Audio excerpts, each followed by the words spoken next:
زمانے کی قسم تمام انسان خسارے میں ہے، سوائے ان کے جو ایمان لائے، جنہوں نے نیک عمل کیے، جنہوں نے ایک دوسرے کو حق کی نصیحت کی، جنہوں نے ایک دوسرے کو صبر کی تلقین کی۔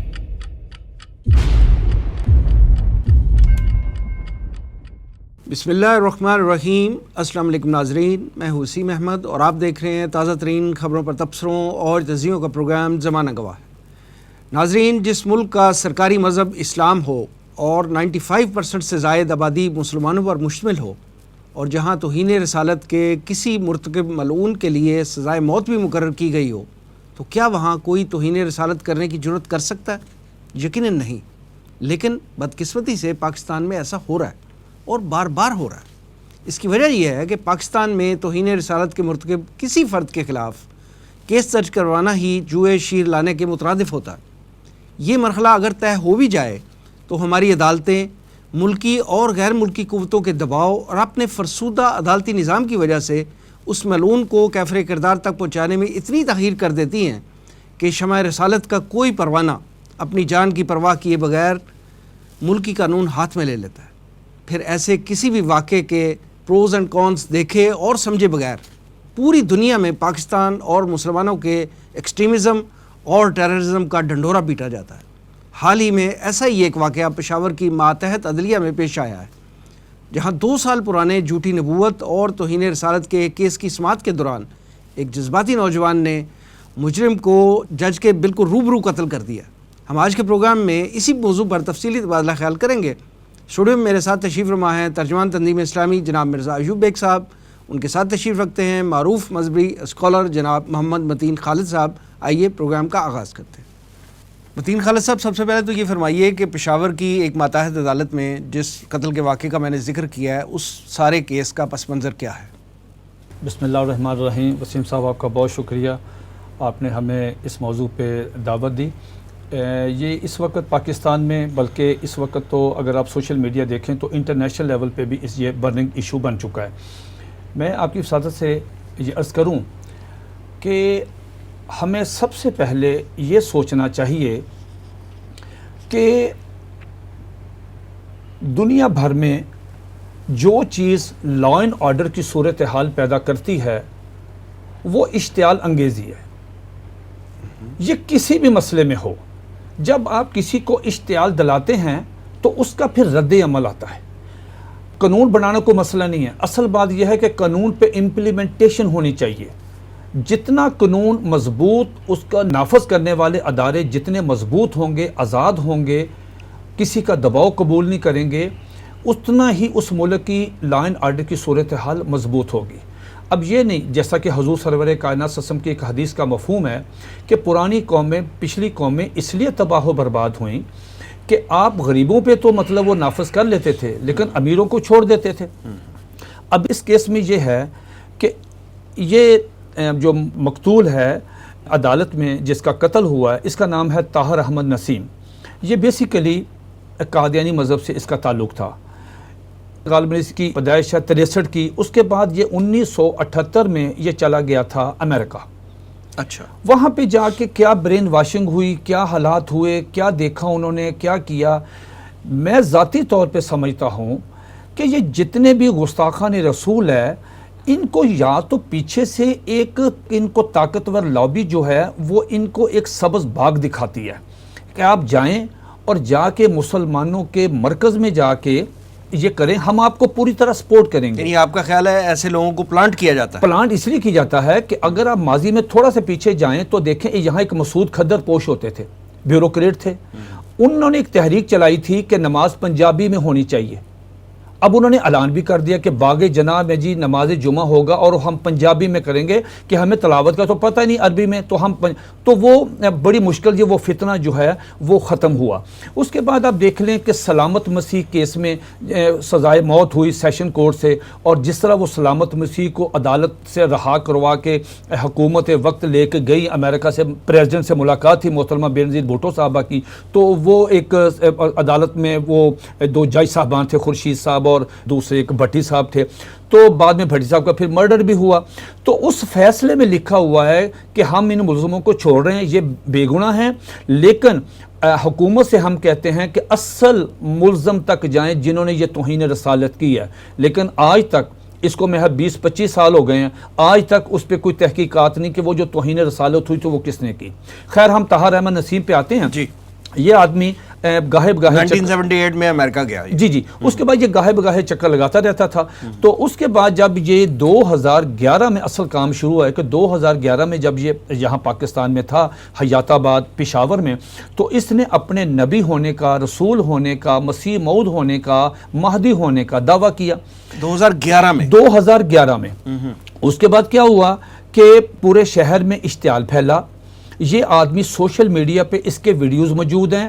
ہمارے جو نوجوان ہیں جو یہ کام کرتے ہیں, مختلف مسالک کے لوگ جو بچے نوجوان ہیں, انہوں نے اس کے ساتھ مناظرے کیے اسکائپ پر, واٹس ایپ پہ, وہ ریکارڈنگ ساری ویڈیوز موجود ہیں.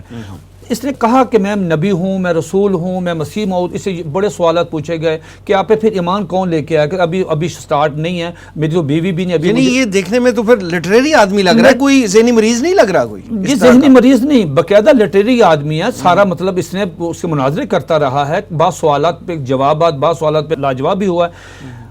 اس وقت کسی کو خیال نہیں آیا کہ ایک آدمی اشتعال انگیزی کر رہا ہے اور لا اینڈ آرڈر کا مسئلہ پیدا ہو جائے گا, اس آدمی کی جان کو خطرہ ہے, اس آدمی کو گرفتار کریں. کہاں تھے وہ ادارے قانون نافذ کرنے والے کہ بھی اتنا بڑا ایک آدمی ایک فتنہ پھیلا رہا ہے, اس کو گرفتار کر لیں, اس کی بھی جان کو خطرہ ہے, شہر کا بھی امن و امان برباد ہو جائے گا. کسی نے نہیں پوچھا.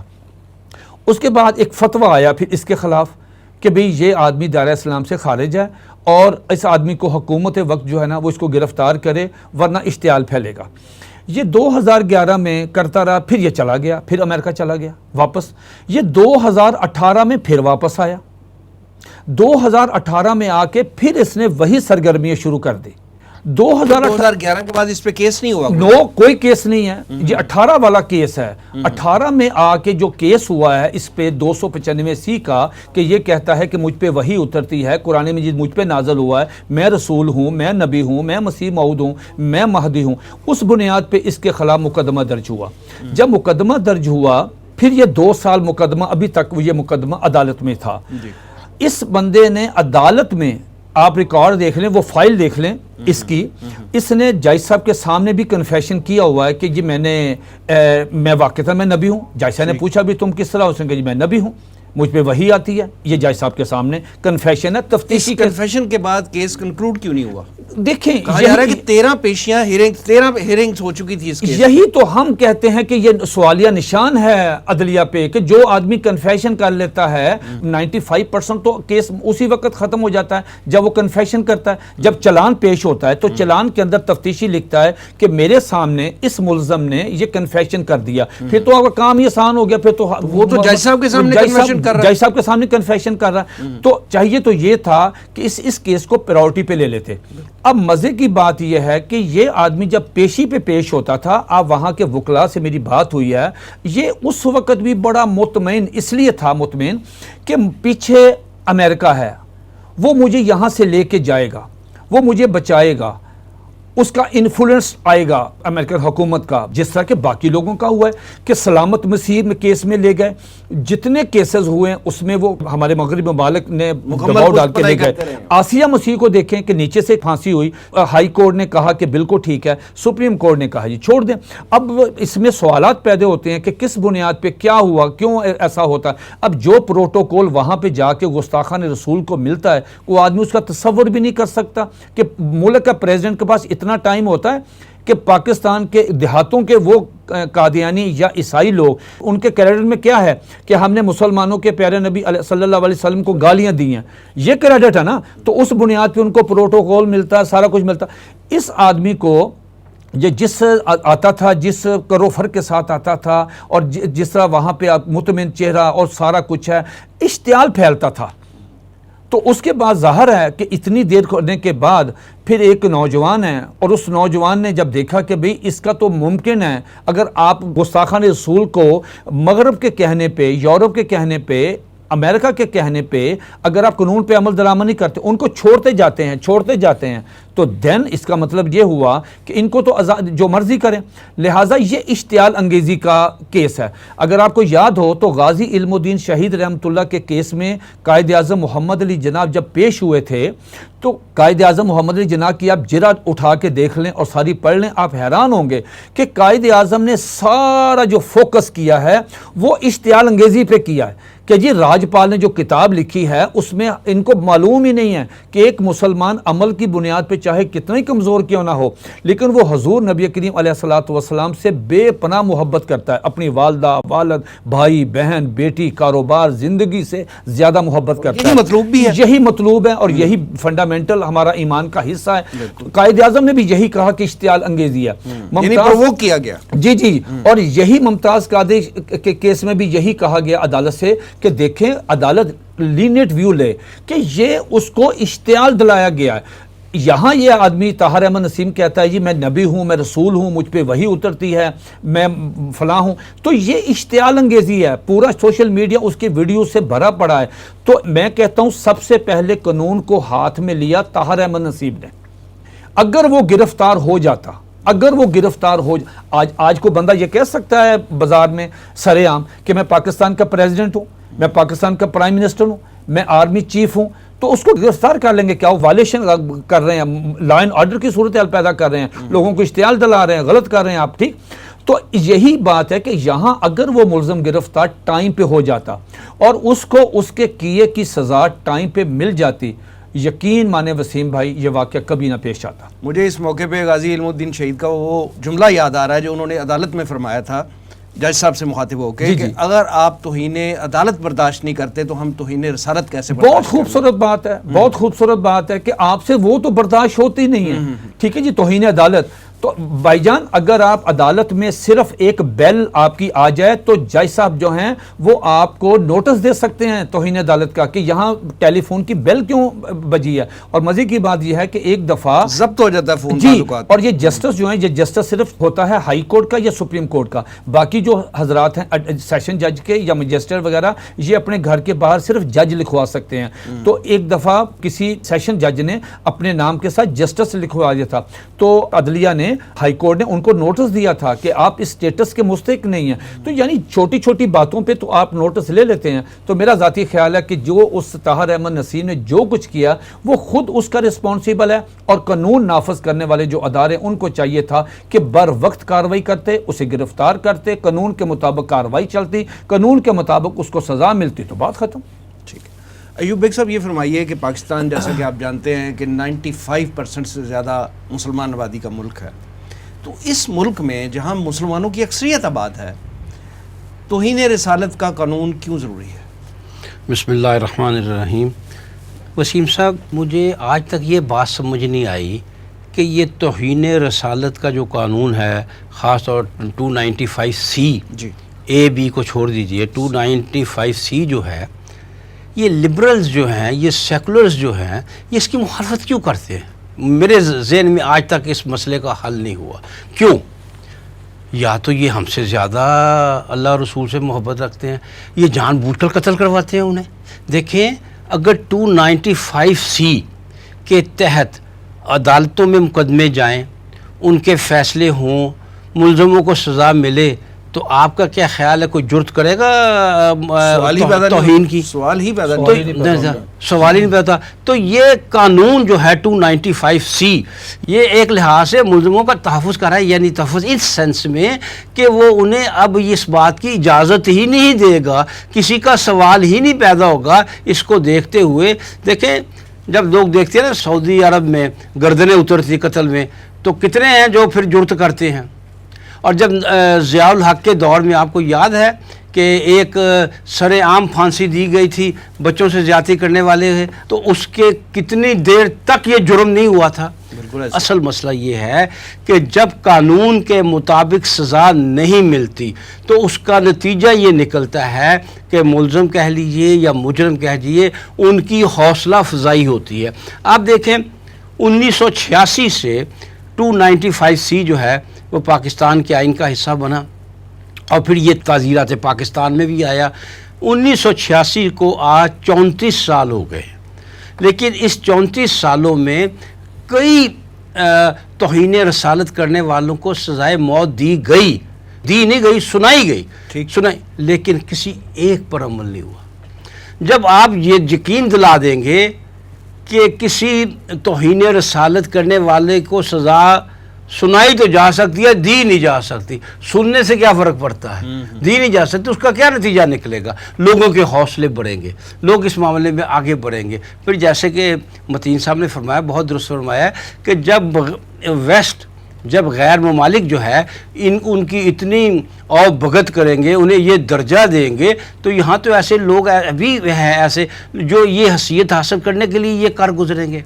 تو لہٰذا اصل بات یہ ہے کہ پاکستان میں اگر 295C کی صحیح طور پر عملداری ہو، میں تو یہاں ایک تجویز پیش کروں گا جی کہ اگر حکومت پاکستان، دیکھیے نبی اکرم صلی اللہ علیہ وسلم کا ایک استثنائی معاملہ ہے، آپ کا تمام دوسرے مسلمانوں کی نسبت ایک استثنائی معاملہ ہے۔ مثال کے طور پر صحابہ ایک دوسرے کو تو بلا سکتے تھے، بھائی بات سنو، قرآن پاک نے کہا تمہارے تمام اعمال جو ہیں ضبط کر لیے جائیں گے اگر تم نے رسول کریم کو بھی اسی طرح بلایا جس طرح تم آپس میں ایک دوسرے کو بلاتے ہو۔ یہ ہے تعظیم و تکریم کا معاملہ۔ یعنی حضور صلی اللہ علیہ وسلم کو بہت سے معاملوں میں استثناء حاصل تھا، جس کا موقع نہیں ہے کہ میں اس کی تفصیل بیان کروں۔ کیوں نہ ہم اسی استثنائی صورتحال کو خصوصی عدالتیں قائم کریں، خاص طور پر توہین رسالت کرنے والوں کے لیے خصوصی عدالتیں ہوں۔ ہاں، میں اس بات کا سختی سے قائل ہوں کہ چھان بین پوری ہونی چاہیے، کسی سے زیادتی نہیں ہونی چاہیے، کسی پر ظلم نہیں ہونا چاہیے، کسی پر غلط الزام نہیں لگ جانا چاہیے۔ یہ واقعتاً پوری چھان بین کرنے کے بعد خصوصی عدالت میں مقدمہ چلے وہ، اور خصوصی عدالتیں ہوں خاص طور پر توہین رسالت کے حوالے سے، اور ان پر ٹائم کی پابندی ہو کہ آپ اسپیڈی ٹرائل ہو جی، اور آپ نے اتنی دیر میں فیصلہ اس پر کرنا ہے۔ اس کا آپ دیکھ لیجئے، کوئی ماورائے قتل نہیں ہوگا، کسی کو عدالت میں قتل نہیں کیا جائے۔ لوگوں کو معلوم ہے اس نے توہین رسالت کی ہے، یہ 8 دن نہیں تو 15 دن نہیں، 15 دن نہیں تو 1 مہینے میں یہ پھانسی چڑھے گا کم وقت۔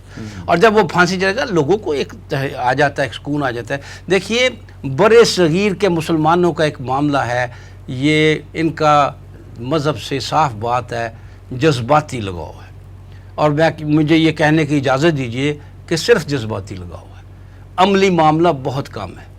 دیکھیے خدا نہ خواستہ کسی مسجد پر کوئی ہندو قبضہ کر لیتے ہیں، اس پر وہ سٹین گنیں لگا دیتے ہیں کہ جو مسجد میں داخل ہونے کی کوشش کرے گا ہم اس پر گولی چلائیں گے۔ تو میں اور آپ تو شاید فتویٰ دے لیں کہ اب گھر میں نماز پڑھ لینی چاہیے، جان بچانا فرض ہے۔ ہاں جان، لیکن محلے کے وہ بدماش جنہوں نے کبھی نماز پڑھی نہیں ہوگی، کیا بات، بہت خوبصورت، وہ جائیں گے اس دن مسجد میں نماز پڑھنے جائیں گے۔ اللہم صلی علی محمد۔ یہ قوم جذباتی ہے، اور صحیح جذباتی ہے۔ اس جذبے نے تو حضور صلی اللہ علیہ وسلم سے اس محبت کو قائم رکھا ہے، اور اسی حوالے سے ہمارا دین سے لگاؤ ہے۔ اللہ کرے، دعا کرے کہ یہ عمل کی صورت اختیار کر لے، ہم عملی مسلمان، جذباتی بھی رہے۔ جذباتی ہونا غلط نہیں ہے، جذباتی ہونا چاہیے۔ آپ نے دیکھا کئی دو لوگ اللہ کے معاملے میں واحد کے صیغے میں جو بات کر لیتے ہیں کوئی نہیں محسوس کرتا۔ کوئی حضور صلی اللہ علیہ وسلم کے بارے میں واحد کے صیغے میں بات کر سکتا ہے؟ لوگ زبان نکال دیں گے اس کی، وہ جمع کے صیغے میں بات، آپ نے یہ فرمایا، آپ نے یہ کیا، آپ نے یہ کیا۔ تو یہ حضور صلی اللہ علیہ وسلم کی عزت و تکریم کا تو اصل میں، اور ایسی بکواس کرتے ہیں کہ قرآن پاک میں تو کسی توہین رسالت کی سزا کا ہے ہی نہیں۔ میں سمجھتا ہوں بات بہت لمبی ہو جائے، وگرنہ میں یہ نہیں بتاتا کہ جو قرآن پاک یہ درس دیتا ہے کہ تم نے محمد صلی اللہ علیہ وسلم کے گھر کے باہر کھڑے ہو کر آواز نہیں دے رہی، اونچی آواز نہیں دے رہی، انہیں ڈسٹرب نہیں کرنا، کتنا عزت و احترام کا معاملہ ہے۔ تو یہ بہرحال اگر وہ یہ کہتے ہیں تو قرآن میں تو نماز کی یہ ترتیب بھی نہیں ہے جس ترتیب سے ہم پڑھتے ہیں. قرآن میں تو یہ بھی نہیں ہے کہ زکوٰۃ 2.5% دے رہی ہے. زکوٰۃ ہے 2.5% کا کہیں ذکر ہے. تو یہ تو حضور صلی اللہ علیہ وسلم کی وساطت سے ہمیں سارا یہ علم حاصل ہوا اور ہمیں معلوم ہوا. اور یہ بھی ایک معجزہ میں آپ سے عرض کروں کہ حضور صلی اللہ علیہ وسلم کی محبت جو ہے یہ ہم پیدا نہیں کرتے, یہ اللہ نے ہمارے اندر جسے رچا بسا دی ہے, ان بلٹ ہے ہمارے اندر. یہ قدرتی طور پر یہ بھی ایک معجزہ ہے کہ حضور کی محبت اللہ نے ہمارے اندر رکھ دی ہے. ہم اپنے بچوں سے زیادہ, اپنے ماں باپ سے زیادہ, اپنی ہر شے سے زیادہ اللہ کے رسول صلی اللہ علیہ وسلم سے محبت کرتے ہیں. بھجن میں ان کے تھوڑا سا ان کی بیگ صاحب کی بہت ایمان افروز گفتگو کے بعد میں ایک تھوڑا سا اضافہ کرنا چاہوں گا کہ 1994 میں 1994 میں لاہور ہائی کورٹ نے جو آپ نے بیگ صاحب کو سوال پوچھا اس کا جواب دیا ہے پیج نمبر 485 پہ 485 پہ. یہ پی ایل ڈی میں رپورٹڈ ہے اور ہائی کورٹ نے اس کا جواب دیا جو آپ نے بیگ صاحب سے سوال کیا. ہائی کورٹ نے کہا اپنے فیصلے میں کہ قانون توہین رسالت جو ہے یہ توہین رسالت کرنے والے ملزم کو یعنی قانون ملزم کو شیلٹر دیتا ہے. کس طرح کہ اس کے پاس آپشن ہے تفتیشی افسر کے پاس کہ D P O S P کے پاس کیس آئے گا, ایس پی کہے گا نہیں یار یہ توہین بنتی نہیں ہے, وہ اپنی رپورٹ چلان پیش کرے گا, پہلی پیشی میں ملزم رہا ہو جائے گا. دوسرا آپشن جب کیس چلے گا اگر کیس مضبوط دلائل کی بنیاد پہ گواہوں کی بنیاد پہ نہیں ہوگا تو سیشن کورٹ جو ہے وہ عدالت جو سیشن کورٹ وہ چھوڑ دے گی, اس کو ملزم کو رہا کر دے گی. نمبر 3 یہاں سے اپیل جائے گی ہائی کورٹ میں. ہائی کورٹ اس کیس کو بڑی چھان بین اور بڑی اس کو عمیق نظروں سے قانونی نظروں سے دیکھیں گے. اگر وہاں بھی کیس اگر نہ ثابت ہوا تو ہائی کورٹ سے جان چھوٹ جائے گی. اگر ہائی کورٹ اس کو سزا دیتی ہے دین سپریم کورٹ ہے, سپریم کورٹ سے جان چھوٹ جائے گی.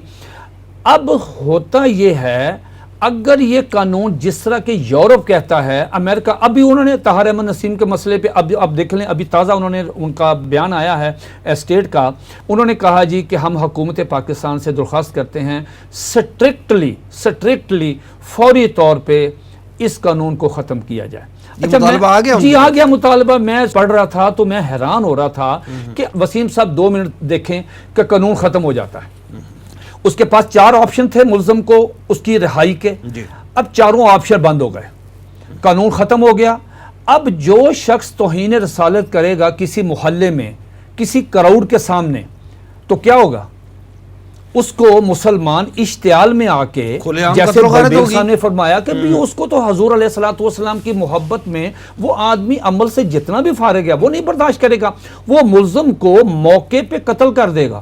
جب موقع پہ قتل کر دے گا تو ذمہ دار کون ہوا, جنہوں نے قانون ختم کروایا. کہ اگر قانون موجود ہوگا تو اس کے پاس تو آپشن ہے اپنی بے گناہی ثابت کرنے کے.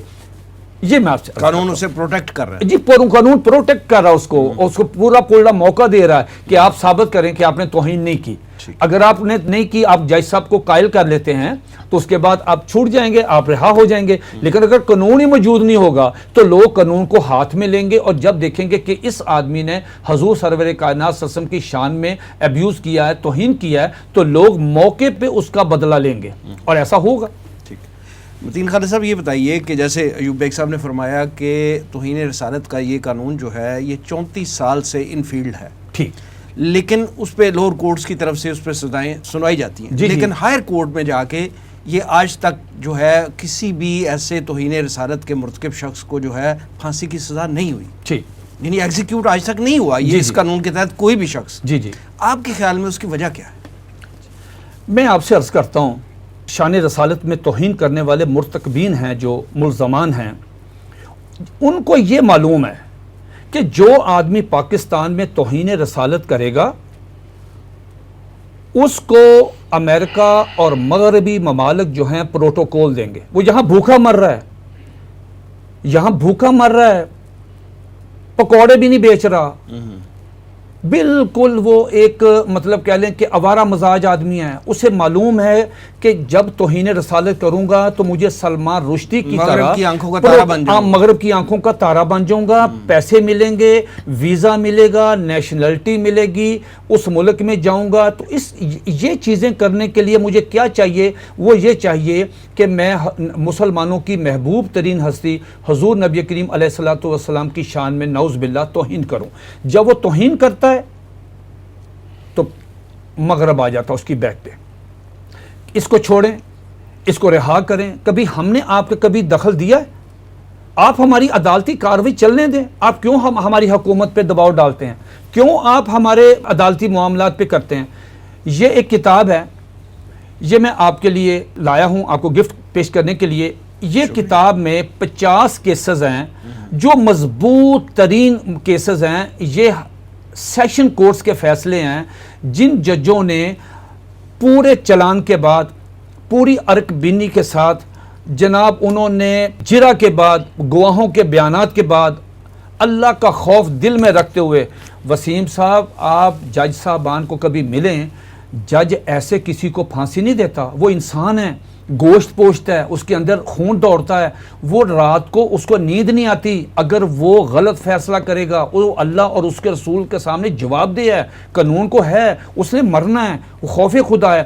بڑی سمجھ سوچ کے بعد بڑا زیادہ مطلب جب تسلی ہو جاتی ہے کہ واقعتاً ملزم نے توہین کیا, وہ سزائے موت دیتا ہے. اس کتاب میں 50 کیسز ہیں. 50 کیسوں میں سیشن کورٹ نے اس کو پھانسی دی ہے, سزا سنائی ہے. اس کے بعد آدھے سے زیادہ کیسز ہیں جو ہائی کورٹ نے کہا ہے کہ جناب والا بالکل کیس صحیح ہیں اور ان کو سزائے موت ہونی چاہیے. فیصلہ برقرار رکھا ہائی کورٹ نے. فیصلہ برقرار رکھا ہے. اب اس میں سے آدھے کیس جو ہیں وہ چلے گئے ہیں اپنا سپریم کورٹ. سپریم کورٹ جا کے سپریم کورٹ ان کو کیوں رہا کر دیتی ہے, اس کی ہمیں سمجھ نہیں آج تک آئی. 1986 میں یہ قانون بنا تھا. اب آ گیا 2020, جیسے فرمایا بھائی جان نے کہ غالباً یہ 34 سال ہو گئے. 34 سال میں ایک سنگل ون ملزم کو سزا نہیں ملی. میں صرف 2 باتیں آپ سے عرض کروں گا آپ کی اس پروگرام کی وساطت سے. یہ میرے پاس ایک سیشن کورٹ کا فیصلہ ہے, شہباز نامی آدمی کا, فیصل آباد کا. یہ 2005 کا واقعہ ہے. اس آدمی نے دعویٰ کیا کہ میں مہدی ہوں, جس مہدی نے آنا تھا میں آ گیا. یہ وسیم صاحب سننے والی بات ہے. 27 آدمیوں نے کلاشن کوف اپنے ساتھیوں کے ساتھ کلاشن کوف لے کے, اسلحہ لے کے, دستی بم لے کے, قیمتی گاڑیوں میں بیٹھ کے کہا کہ ہم نے اسلام آباد پہ جا کے حملہ کرنا ہے اور اسلام آباد پہ قبضہ کرنا ہے. شہر میں جس چوک سے یہ گزرتے تھے روڈ چوک بند ہوتے گئے. بالآخر یہ موٹر وے پہ آئے تو موٹر وے بند کر دی. موٹر وے پہ جا کے انہوں نے کہا یہ موٹر وے کھولے, ہم نے اسلام آباد پہ جا کے قبضہ کرنا ہے, کیونکہ یہ شہباز صاحب جو ہیں یہ مہدی آ گئے ہیں اللہ کی طرف سے. اس کے بعد کیا ہوا, ڈی پی او صاحب تھے وینس, مجھے نام اب پرانی بات ہے 2005 کی, وینس صاحب تھے, وہ ڈی پی او آ گئے. ڈی پی او نے ان سے کہا کہ آپ آگے نہ جائیں, آپ مہربانی فرمائیں. بہت سمجھایا, بہت مذاکرات ہوئے, نہیں باتیں. دین یہ ہوا کہ وینس صاحب نے کہا جی اچھا مجھے آپ دلائل دیں کہ آپ کس طرح مادی ہیں. انہوں نے ڈرامہ کیا, انہوں نے دلائل دیے, اس نے کہا جی آپ واقع مادی ہیں, میں آپ کے ہاتھ میں بیعت کرنا چاہتا ہوں. پولیس افسر نے مان لیا جی میں ڈرامہ گرفتار کرنا تھا. انہوں نے کہا جی آپ اپنا نا جی پستول بھی اپنا رکھیں, ریوالور بھی سائڈ پہ رکھیں, اور اپنا یہ جو اوپر والا یہ یونیفارم سر اتار کے پھر آپ آ جائیں بیعت کریں. یہ نے فوری طور پہ یونیفارم چینج کی اور اس کے جا کے ہاتھ پہ بیعت ہوئے باقاعدہ. یہ ڈرامہ سب لوگوں نے جو روڈ پہ تھے دیکھا. اس سے پہلے جب اس کو روک رہے تھے تو اس نے اشتعال انگیزی میں آ کے, شوخ میں آ کے فائرنگ کی. 2 آدمی قتل ہوئے موقع پہ, راہگیر قتل ہوئے ہیں, پولیس نے فائرنگ نہیں کی. اس کے بعد ڈی پی او صاحب نے, ایس پی صاحب نے کمال حکمت عملی کے ساتھ ان کو گرفتار کر لیا, کیپچر کر لیا, گرفتار کر لیا. گرفتار کرنے کے بعد 27 بندوں کے خلاف مقدمہ درج ہوا, قتل کا, توہین رسالت کا. یہ 80 صفحے کا فیصلہ ہے. جج صاحب نے ان سب حضرات کو, جنہوں نے شہباز کو سزائے موت اور 1-2 اس کو ساتھی اور باقیوں کو عمر قید 2 کیسز میں دی, مرڈر میں 302 میں اور 295 سی میں. 80 صفحے کا فیصلہ. 4-5 سال بعد ہائی کورٹ میں گئے تو ہائی کورٹ نے 295 سی ختم کر دی. کیوں؟ اس نے تو توہین رسالت کی ہے. آپ کا ایس پی کہتا ہے کہ کی ہے, چلان کہتا ہے, سارا کچھ کہتا ہے, آپ نے کیوں کیا؟ اس لیے کہ چوٹی کے وکیل پیش ہوئے. آپ میری بات سن کے حیران ہوں گے, میں نام نہیں لینا چاہتا وکیل صاحب کا, 5 کروڑ روپیہ لیا اس نے شہباز کے پاس. جی اس دور میں, اگر میری بات غلط ہو میں آپ کا مجرم ہوں, میں وکیل کا نام نہیں بتانا چاہتا. ٹھیک, آپ مجھے بتائیں وہ 5 کروڑ کہاں سے آیا؟ یہ 2005 کی بات ہے. اس کے بعد وہ آدھے بندے دفعہ اڑا دی, آدھے بندے فارغ کر دی ہائی کورٹ نے, آدھے جناب کر دیے سپریم کورٹ نے. آج کل یہ بندہ فیصلہ آباد میں بیٹھا اسی طرح موجود ہے. 2 بندے جو مرے ہیں ان کا خون کس کے سارا ہے؟ یہ 80 صفحے کا فیصلہ تو فارغ کر دیا آپ نے. اگلی, یہ آدمی ہے محمد اصغر, یہ برطانوی نیشنلٹی کا آدمی ہے. یہ 2014 میں اس نے کیا کیا؟ یہ بالکل طاہر احمد نسیم کا کیس ہے. اس نے کہا جی میں نبی ہوں, میں رسول ہوں, مجھ پہ وحی آتی ہے, مجھ پہ قرآن اترتا ہے, لوگوں سے کہتا تھا مجھ پہ دروشی پڑھو. یہ اصغر, نیشنلٹی کس کی ہے؟ برطانیہ کی. اب اس بندے کے خلاف مقدمہ درج ہوا. مختصر عرض کر رہا ہوں, ڈی پی او صاحب نے, ایس پی صاحب نے تفتیش کی. تفتیش کرنے کے بعد چلان سبمٹ کیا. سبمٹ کرنے کے بعد بہت ہی ایماندار جج صاحب, سیشن جج, پوری تسلی کی. اور مزے کی بات دیکھیں جج صاحب نے کیا کیا. جج صاحب نے کیا بھی, اچھا عدالت میں پوچھا اسے کہ یار اب بتاؤ, یہ تو سارا کیس تو ثابت بعد میں دیکھتے ہیں, آخری پیشی پہ کہا کہ اب یہ بتاؤ کہ تم واقعی نبی ہو؟ اس نے کہا جی میں نبی ہوں. انہوں نے کہا آپ لکھ دیں. تو اس نے یہ محمد اصغر, اس کا نام اصغر نے لکھ دیا کاغذ پہ کہ میں نبی ہوں. انہوں نے, جج صاحب نے اس کے وکیل سے کہا کہ نیچے سائن کرو بھائی, تمہارے سامنے اس نے کہا. تو نیچے اس اصغر کے وکیل نے سائن کر دیے اور لکھ دیا. جج صاحب نے یہ کاغذ جو رائٹنگ ایکسپرٹ والا ہوتا ہے اس کو بھیجا کہ دیکھو بھائی دونوں کے جینوئن ہیں, جعلی سائن تو نہیں کیے. انہوں نے ٹیلی کیا اور انہوں نے کہا جی بالکل صحیح انہوں نے سائن کیے ہیں. اس کے بعد جج صاحب نے اپنے فیصلے میں بھی یہ اردو میں لکھا ہے کہ اس نے میرے سامنے کنفیشن کیا ہے کہ میں نبی ہوں. یہ فیصلہ آیا, اس تحریر کو فیصلے کا حصہ بنا دیا. میرے وہ سارا ریکارڈ میرے پاس موجود ہے, میں نے فوٹو کاپی کروایا. اس کے بعد اس کو سزائے موت ہو گئی. جب اس کو ہوئی سزائے موت, اب ہوا کیا, برطانوی شہری تھا. برطانیہ کی جو پارلیمنٹ ہے وہاں پہ ایک مسلمان, نام نہاد مسلمان, جیسے بیگ صاحب فرما رہے تھے سیکولر لوگ, وہاں کی سیدہ وارسی, اگر آپ نے نام سنا ہو, سیدہ وارسی نے اسے کہا ڈیوڈ کیمرون کو, ڈیوڈ کیمرون جو اس وقت پرائم منسٹر تھا 2014 میں, اسے کہا کہ آپ کو پتا ہے کہ پاکستان میں برطانوی نیشنلٹی والے اصغر نے نبوت کا دعویٰ کیا اور وہاں کی حکومت نے 295C کے تحت اس کے خلاف مقدمہ درج کیا. وسیم بھائی اگر میری یہ بات غلط ہو, میں آپ کا مجرم ہوں, اگر یہ بات میری غلط ہو. ڈیوڈ کیمرون نے برطانیہ کی پارلیمنٹ میں بیٹھ کے پوری دنیا کو یہ میسج دیا اور وہاں پہ خطاب کرتے ہوئے کہا کہ میری حکومت پاکستان سے بات ہو گئی ہے, اس کو کچھ نہیں ہوگا, وہ واپس آئے گا. یہ کس سن کی بات ہے؟ 2014 میں آن ریکارڈ ہے. یہ میں نے اپنی اس کتاب میں لکھ بھی دیا ہے, یہ میں نے تاریخوں کے ساتھ لکھا ہے کہ اس نے کس دن تاریخ کی اور کون کون سے سیدہ وارسی کے علاوہ جو ہیں وہ کس کس نے وہاں پہ کہا کہ جی ہمیں بندہ چاہیے, ہمارے بندے کو پھانسی کیوں ہوگی. انہوں نے کہا میں نے آپ کو یقین دلاتا ہوں, میں نام نہیں لینا چاہتا, اس نے حکومتی شخصیت کا نام لیا کہ میری اس سے بات ہو گئی. اس نے کہا جی آپ نے فکر نہیں کرنا, یہ بندہ واپس آئے گا. اچھا, یہ بندہ اتنا خبیث آدمی تھا کہ سزائے موت ہونے کے اسے معلوم تھا کہ میں نے واپس جانا ہی جانا, مجھے بچانا ہے, یہ عدالتیں کچھ بھی نہیں کر سکتی. اس نے کیا کیا کہ اس نے اندر جو پھر کہہ دیا کہ میں نبی ہوں. اس کے اوپر محمد یوسف کانسٹیبل نے گولی چلائی ہے. اللہ کی شان یہ بچ گیا, اس کے شولڈر کو لگی, ہڈی ٹوٹ گئی. فوری طور پہ جیل میں ایک ایمرجنسی نافذ ہو گئی, ایمبولینس میں ڈالا, اس کو ہاسپٹل لے گئے. پیچھے سارا برطانوی سفارت خانہ آ گیا کہ جی یہاں اس کا علاج نہیں ہو سکتا, اس کو باہر کے ملک بھیج دیں. بھائی شولڈر کا علاج کیوں نہیں ہو سکتا؟ بھائی یہ کون سا کوئی ایسا مریض ہے جس کا باہر کا علاج, تاکہ ہم اسے ایمبولینس میں باہر ریسکیو کر کے لے گئے؟ نہیں لے کے نہیں گئے. اس کے بعد ختم نبوت کے ساتھی تھے, ناموس رسالت کے جو نوجوان تھے, کارکنان تھے, یہ انہوں نے جس کو جائے گا نہیں, جو بھی جس نے ماری گولی اس کے قانون کے مطابق فیصلہ کریں. یہ واپس پھر ٹھیک ہو کے واپس جیل میں آ گیا. وسیم صاحب المیہ یہ ہے کہ جس کیس جو اپیل کی تھی انہوں نے ہائی کورٹ میں پنڈی بینچ میں کی تھی, پتہ ہی نہیں چلا یہ کس وقت باہر چلا گیا.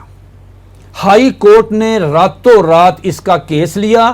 مخالف جو وکیل ہے یعنی اصغر کے مخالف, اس کو کوئی نوٹس نہیں دیا, پتہ ہی بھائی جان اس دن چلا جب اصغر انگلینڈ چلا گیا. اب مجھے بتائیں کہ ان فیصلوں کی, یہ 50 فیصلے ہیں ہائی کورٹ, 25 فیصلے جو ہائی کورٹ نے کہا ہے کہ بل کو توہین رسالت بنتی ہے. جب یہ اصغر جا سکتا ہے تو طاہر نسیم کیوں نہیں جا سکتا؟ امریکن اسٹیٹ ڈپارٹمنٹ کی چیخیں کوہ ہمالیہ سے زیادہ بلند ہو رہی ہیں. جب لوگوں کو یہ معلوم ہے کہ یہاں بندہ نبی کریم علیہ الصلوۃ والسلام کی شان میں جو مرضی توہین کرے اس کو کوئی سزا نہیں ملے گی اور چلے جائے گا پروٹوکول کے ساتھ, آپ اس کی زندگی کی گارنٹی کس طرح دے سکتے ہیں؟ المیہ تو یہ ہے کہ آپ کو کس نے حق دیا ہے کہ راتوں رات ڈیوڈ کیمرون کون ہوتا ہے؟ ہماری شخصیت نے, حکومتی شخصیت نے کس بنیاد پہ اسے کہا کہ کچھ نہیں ہوگا, یہ بندہ آئے گا آپ کے پاس؟ اس کا مطلب یہ ہوا المیہ. اگر میں تو پورے ثبوتوں کے ساتھ لکھا ہے کہ کس تاریخ کو ڈیوڈ کیمرون نے تقریر کی, اور اس کے علاوہ 3-4 اور لوگ تھے, ان کے بھی میں نے نام لکھے ہیں کہ انہوں نے بھی کہا کہ جی ہمیں بندہ چاہیے. انہوں نے کہا کچھ نہیں ہوتا, میری بات ہو گئی ہے, یہ وزیر اعظم کہہ رہا ہے انگلینڈ کا ہمارے, اور بندہ راتوں رات اٹھا کے وہ لے گئے. متین خالد صاحب یہ بتائیے کہ توہین رسالت کا جو مقدمات درج ہوتے ہیں جی اس میں بہت زیادہ احتیاطی تدابیر جو ہیں وہ اختیار کی جاتی ہیں, اور پھر ایک سینئر پولیس آفیسر کی منظوری اور اس کے اپروول کے بغیر جو ہے وہ کیس ہی درج نہیں ہوتا. اتنی زیادہ احتیاطیں ہوتی ہیں. لیکن ہم دیکھتے ہیں کہ یہ ساری احتیاطی تدابیر کے باوجود جب کیس درج ہو جاتا ہے اور پھر یہ ٹرائل چلتا ہے سارا, پھر بھی کہا جاتا ہے کہ یہ قانون جو ہے وہ مس یوز ہو رہا ہے. ٹھیک, یہ بتائیے کہ یہ جو مس یوز والا جو ایک بلیم آتا ہے, اس کا حل کیا ہے آپ کے خیال میں؟ ٹھیک, یہ میرے پاس 50 کیسز ہیں اور 50 کیسز کے علاوہ میرے پاس اس وقت جو ریکارڈ پہ موجود ہے, میرے پاس کوئی 150 سیشن کورٹس کے فیصلے ہیں جن میں آپ نے اپروول نہیں, ڈی پی او صاحب, ایس پی صاحب اس کی تفتیش کرتے ہیں, خود تفتیش ملزم سے کرتے ہیں, موقع پہ جاتے ہیں, گواہوں کے بیانات ریکارڈ کرتے ہیں, اس کے بغیر اگر کیس جائے سبمٹ ہوگا چلان تو پہلی پیشی پہ ملزم رہا ہو جائے گا کہ اس کی تفتیش جو ایس پی صاحب نے کی. آپ مجھے سنگل ون ایک کیس بتا دیں, ایک کیس سنگل ون بتائیں جس میں مس یوز ہوا ہے. آپ مجھے بتائیں کہ صرف یہی مس یوز ہوتا ہے پورے پاکستان میں؟ یہی اصل بات یہ ہے جی, بات یہ ہے کہ قتل کا کیس ہے, ایک آدمی کرتا ہے, بھائی کا نام, باپ کا نام, چاچے کا نام, سالے کا نام, سب کو آپ اندر ڈال دیتے ہیں, وہ تو گئے ہوتے ہیں کہیں دوسرے شہروں میں گئے ہوتے ہیں. میں آپ کو ایک لطیفہ سناؤں کہ میرا ایک دانت جو ہاکی کھیلتے ہوئے میرا دانت ٹوٹ گیا, ہاکی لگی, دانت ٹوٹ گیا. میں فوراً ڈاکٹر کے پاس گیا تو مجھے کہتا کسی کے ساتھ دشمنی ہے؟ میں کہ نہیں. کیوں؟ کہتا یہ پرچہ ہو جائے گا, میں آپ کو بنا دیتا ہوں سرٹیفکیٹ, پرچہ ہو جائے گا اس بندے کے خلاف اور اس کی بیل بھی نہیں ہونی. سب سے زیادہ جو ہے مس یوز جو ہوتے ہیں وہ تو باقی کیسز میں, اگر آپ ان کو دیکھیں نا اس میں کون سا آ گیا. اور دوسری بات یہ ہے کہ یہ ایک سنگل ون آپ مثال نہیں دے سکتے کہ مس یوز, اگر مس یوز ہوا ہے تو آپ کے قانون کے اندر یہ موجود ہے کہ اگر یہ کیس ثابت نہ کر سکے تو مدعی کے خلاف کاروائی ہو سکتی ہے اور اسی سزا پہ ہوگی جو سزا اس کیس میں ہوگی. ٹھیک ہے ایوب بیگ صاحب آپ یہ فرمائیے. بس سیدھی سی بات ہے جی, میں ایک منٹ کے لیے مان ہی لیتا ہوں, چلو جی نہ انہونی بات ہے, مس یوز ہوتا ہے تو پھر یہ 302 کو بھی ختم کر دیں. کئی دفعہ مس یوز ہوتا ہے, 324 کو ختم کر دیں, 303 کو ختم کر دیں. یہ انتہائی خطرناک ہیں شکایات, ختم کر دیں کیونکہ وہ بھی مس یوز ہوتے ہیں. تو یہ کوئی دلیل نہیں ہے. پروگرام کے آخر میں بیگ صاحب یہ فرمائیے کہ جیسے متین خالد صاحب کیسز کے ہوشربا حقائق جو ہیں وہ ہمیں بتا رہے ہیں, اور جس طرح انہوں نے پورے دلائل کے ساتھ اپنی کتاب میں بھی بتا رہے ہیں کہ لکھتی ہے کہ کس طرح بیرونی قوتیں اور بیرونی حکمران جو ہیں وہ پاکستان کے قانون کے سارے پروسیس پہ جو ہے وہ اثر انداز ہوتے ہیں. آپ یہ فرمائیے کہ یہ کیسز کیوں ڈیلے اس طرح ہوتے ہیں, اور یہی آپ دیکھیں کہ طاہر نسیم والا جو معاملہ ہے 2011 سے یہ توہین کر رہا ہے, پھر وہ باہر چلا گیا, پھر 2018 سے باقاعدہ کیس اس پہ درج ہو گیا, اور 2018 سے آج کی ڈیٹ تک یہ معاملہ جو ہے ابھی تک پینڈنگ تھا عدالت میں, اور 13 پیشیاں جیسا کہ عرض کیا کہ ہو چکی تھی, لیکن اس کا کوئی فیصلہ نہیں ہو پا رہا تھا. لیکن ہوتا یہ ہے کہ اس دوران جو ہے کوئی نہ کوئی شمع رسالت کا پروانہ جو ہے اپنے جذبات کو پہ قابو نہیں رکھ پاتا اور اس طرح کی کوئی قانون ہاتھ میں لے لیتا ہے, تو پھر جو ہے قانون حرکت میں آتا ہے, اور پھر اس ایسے کسی جو ہے ملزم کا جو معاملہ ہے وہ اسپیڈی ٹرائل پہ چلنا شروع ہو جاتا ہے, اور اس کو جو ہے وہ سزا دے دی جاتی ہے. ممتاز قادری کا کیس آپ دے سکتے ہیں. آپ کیا سمجھتے ہیں کہ یہ کوئی انصاف کے تقاضے پورے ہو رہے ہیں اس طرح؟ ماشاءاللہ جو بھی متین صاحب نے بڑی مفصل گفتگو کی ہے, اور جو کچھ آپ بھی جس انداز میں سوال کریں اس سے ایک بات سامنے آتی ہے، وہ یہ بات کہ ویسٹ امریکہ ان ملزمان کو، ان مجرمان کو تحفظ دیتا ہے، ان کا پشتیبان بن جاتا ہے جو بھی توہین رسالت کرتے ہیں. تو میں سمجھتا ہوں کہ یہ ویسے بہت ہی تفصیل طلب سوال ہے، لیکن میں اس کو مختصر کر کے جواب دینے کی کوشش کروں گا. بات یہ ہے کہ سرمایہ دارانہ نظام ہے ویسٹ میں بھی اور امریکہ میں بھی. جب امریکہ بنا سپر پاور تو اس کے سامنے جو قوت تھی وہ اشتراکیت تھی، جو بے خدا قوت ہے، بے خدا تہذیب ہے، خدا کو نہ ماننے والی ہے. تو یہ جو سرمایہ دارانہ نظام کے رکھوالے ہیں امریکہ اور ویسٹ، انہوں نے مسلمانوں کو استعمال کیا اس کو ختم کرنے میں. جیسے کہ آپ کا معاملہ ہے، جو بھی سوویت یونین کا معاملہ ہوا، جب انہیں کر لیا تو اب ان کا اگلا ہدف تھا اسلام کے بارے میں، کہ اب انہوں نے اسلامی نظام کو ختم کرنا ہے، اسلام کو ختم کرنا ہے، کیونکہ وہ سمجھتے ہیں کہ سرمایہ دارانہ نظام جیسا ظالمانہ استحصالی نظام ہے، اگر کل کلا دنیا کے سامنے اسلام کا عادلانہ نظام آ گیا تو ہمارا نظام ٹھہر نہیں سکے گا. لہٰذا اصل مسئلہ جو ہے، شاید آپ سمجھتے ہوں گے کہ میں بات سے ادھر ادھر ہو گیا، لیکن میں بات اسی جگہ لاؤں گا. اصل میں مسئلہ ان کو اپنے اس سرمایہ دارانہ نظام کو بچانے کا ہے، اور وہ سمجھتے ہیں کہ اس وقت صرف مسلمانوں کے پاس ایک ایسا نظام ہے جو سرمایہ دارانہ نظام کا مقابلہ کر سکتا ہے، جو اس کے سامنے کھڑا ہو سکتا ہے، جو اس کا متبادل بن سکتا ہے. لہٰذا تمام قوتیں جو ہیں وہ مسلمانوں کے خلاف استعمال ہو رہی ہیں. مشترکہ امریکہ کی، یورپ کی، یہ سب قوتیں مسلمانوں کے خلاف استعمال ہو رہی ہیں تاکہ نہ وہ اسلامی نظام آئے اور نہ ہمارے اس نظام کو جو ہے نا خطرہ لاحق ہو. انہیں پتہ ہے، انہیں معلوم ہے، اور وہ واقعتاً ایک حقیقت ہے کہ جب تک مسلمان کے اندر سے، مسلمان کے بدن سے روح محمد نہیں نکالی جائے گی، اسلام اپنی قوت کے ساتھ کھڑا رہے گا. بالکل. یہ وجہ ہے کہ وہ جذبہ ختم کرنا چاہتے ہیں. لہٰذا وہ اس جذبے کو ختم کرنا چاہتے ہیں کہ روح محمد کو اس کے بدن سے نکال. وہ سمجھتے ہیں جب تک یہ ہے، ہم اسلام کے تمام شاعر حج کے خلاف، رمضان کے خلاف، جو چاہے کر لے، نمازوں کے خلاف جو کہے، یہ چیز ختم نہیں ہوگی. کام کرنے کا یہ ہے، اگر اس نظام کو ختم کرنا ہے، اگر مسلمانوں کو اور اسلام کو نیست و نابود کرنا ہے، تو اس کا ایک ہی حل ہے کہ ان کے بدن کے اندر سے روح محمد نکالی جائے. لہٰذا کسی اور بات پہ وہ چیختے نہیں پکار. جیسے نے مثال دی ہے کہ ہمالیہ سے بلند ہو رہی ہیں ان کی چیخیں، وہ اس لیے ہو رہی ہیں کہ وہ سمجھتے ہیں کہ یہ جذبہ، اور وہ جو بھی آج تک ہم سے مطالبے کرتے رہے. دیکھیں 1986 سے قائم ہے 295C، اور مجھے اچھی طرح یاد ہے کہ 1986 سے امریکہ کا مطالبہ آ رہا ہے کہ اس کو ختم کرو. ایک مہینے کا بھی انہوں نے وقفہ نہیں ڈالا، آج تک آ رہا ہے اور وہ کرتے رہیں گے. میں ایک بات بڑی الارمنگ کہہ دوں، شاید لوگوں کو، سامعین کو، ناظرین کو شاید اچھی نہ لگے. دیکھیں، پاکستان کا استحکام ہے اسلام کے ساتھ. اسلام کے بغیر پاکستان کی کوئی حیثیت نہیں. بالکل ٹھیک. اسلام ساری دنیا میں ہے اور وہ قائم رہے گا اگر پاکستان ہے یا نہیں ہے. لیکن اگر پاکستان میں اسلام نہیں ہے تو پاکستان قائم نہیں رہ سکتا. لہٰذا اصل کرنے کی کیا ضرورت ہے؟ اگر پاکستان میں اسلامی نظام آ جائے، اس کو استحکام مل جائے، اسلامی نظام آ جائے، تو اس کو استحکام مل جائے گا، معاشی بھی، سیاسی بھی. اور جب معاشی اور سیاسی استحکام آ جائے گا نا، تو جس طرح امریکہ کو مطالبہ چین کے ساتھ کرتا ہے تو چین آگے سے ٹھوکر مارتا ہے. اگر پاکستان کو اس نظام کی وجہ سے استحکام آ جائے گا تو پاکستان بھی امریکہ کے مطالبوں کو ٹھوکر مارے گا.